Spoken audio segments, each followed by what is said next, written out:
Hi friends, welcome to Ammu's kitchen. ನಾನಿವತ್ತು ತುಂಬ ಟೇಸ್ಟಾಗಿರೋ bonda soup ಮಾಡೋದು ಹೇಗೆ ಅಂತ ತಿಳಿಸ್ಕೊಡ್ತೀನಿ ಬನ್ನಿ.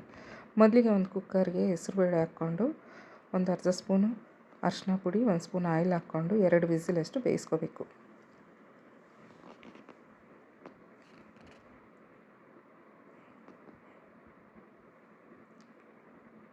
ನೋಡಿ ಫ್ರೆಂಡ್ಸ್, ಚೆನ್ನಾಗಿ ಬೆಂದೋಗಿದೆ.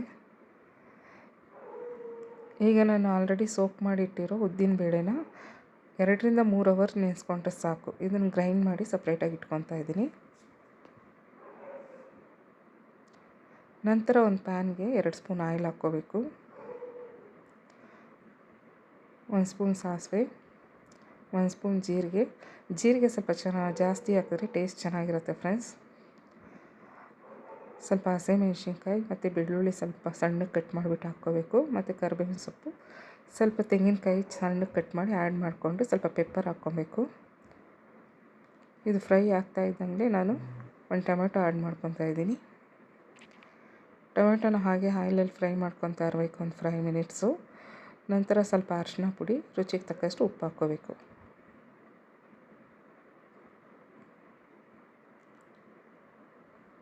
ನಂತರ ಸ್ವಲ್ಪ ಇಂಗು ಮತ್ತು ತುರಿದಿರೋ ಶುಂಠಿ ಹಾಕ್ಕೊಂಡು ಫ್ರೈ ಮಾಡ್ಕೋಬೇಕು. ಈ ಫ್ರೈ ಚೆನ್ನಾಗಿ ಆದಮೇಲೆ ನಾವು ಆಲ್ರೆಡಿ ಬಾಯ್ಲ್ ಮಾಡಿ ಇಟ್ಟಿರೋ ಬೇಳೆ ಇದಕ್ಕೆ ಆ್ಯಡ್ ಮಾಡ್ಕೊಬೇಕು. ಚೆನ್ನಾಗಿ ಮಿಕ್ಸ್ ಮಾಡ್ಕೊಂಬಿಟ್ಟು 1 ಗ್ಲಾಸ್ ವಾಟ್ರ್ ಹಾಕ್ಕೊಂಬಿಟ್ಟು ಚೆನ್ನಾಗಿ ಕುದಿಸ್ಕೋಬೇಕು ಫ್ರೆಂಡ್ಸ್. ಸ್ವಲ್ಪ ನೀರಾಗಿದ್ದರೆ ಚೆನ್ನಾಗಿರುತ್ತೆ. ಚೆನ್ನಾಗಿ ಕುದಿ ಬಂದಮೇಲೆ ಸ್ವಲ್ಪ ಕೊತ್ತಂಬರಿ ಸೊಪ್ಪು ಆ್ಯಡ್ ಮಾಡ್ಕೊಬೇಕು. ಈಗ ಬೋಂಡಾಗಿ ನಾವು ರೆಡಿ ಮಾಡ್ಕೊಳ್ಳೋಣ. ಆಲ್ರೆಡಿ ನಾನು ಗ್ರೈಂಡ್ ಮಾಡಿಟ್ಟಿರೋ ಹಸಿಟ್ಟಿಗೆ ಸ್ವಲ್ಪ ಚಿಲ್ಲಿ ಮತ್ತು ಸ್ವಲ್ಪ ಕೊಕೊನೆಟ್ಟು, ಕರಿಬೇವಿನ ಸೊಪ್ಪು, ರುಚಿಗೆ ತಕ್ಕಷ್ಟು ಉಪ್ಪು, ಸ್ವಲ್ಪ ಹಿಂಗೆ ಹಾಕ್ಕೊಂಡು ಮಿಕ್ಸ್ ಮಾಡ್ಕೋಬೇಕು. ಚೆನ್ನಾಗಿ ಮಿಕ್ಸ್ ಮಾಡಾದಮೇಲೆ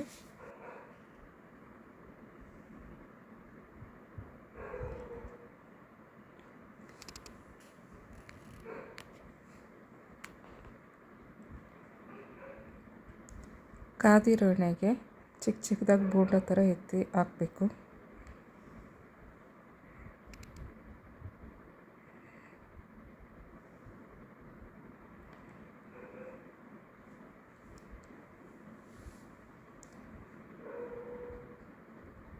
ಚಿಕ್ಕದಾಗಿ ಹಾಕ್ಕೊಂಡು 2 ಕಡೆ ಬೇಯಿಸ್ಕೋಬೇಕು ಫ್ರೆಂಡ್ಸ್. ನೋಡಿ ಫ್ರೆಂಡ್ಸ್, ಕರೆಕ್ಟಾಗಿ ಬಂದಿದೆ. ಈ ಸ್ಟೇಜಿಗೆ ಬಂದಾಗ ನಾವು ತೊಗೊಂಬಿಡ್ಬೇಕು. ನೋಡಿ ಫ್ರೆಂಡ್ಸ್, ತುಂಬ ಚೆನ್ನಾಗಿದೆ. ನೀವು ಟ್ರೈ ಮಾಡಿ. ಟೇಸ್ಟಿಯಾಗಿರೋ ಬೋಂಡಾ ಸೂಪ್ ರೆಡಿ ಫ್ರೆಂಡ್ಸ್. ಹೇಗಿದೆ ಅಂತ ನೀವು ಟ್ರೈ ಮಾಡಿ ನನಗೆ ಕಮೆಂಟ್ ಮಾಡಿ ಫ್ರೆಂಡ್ಸ್. Thank you friends.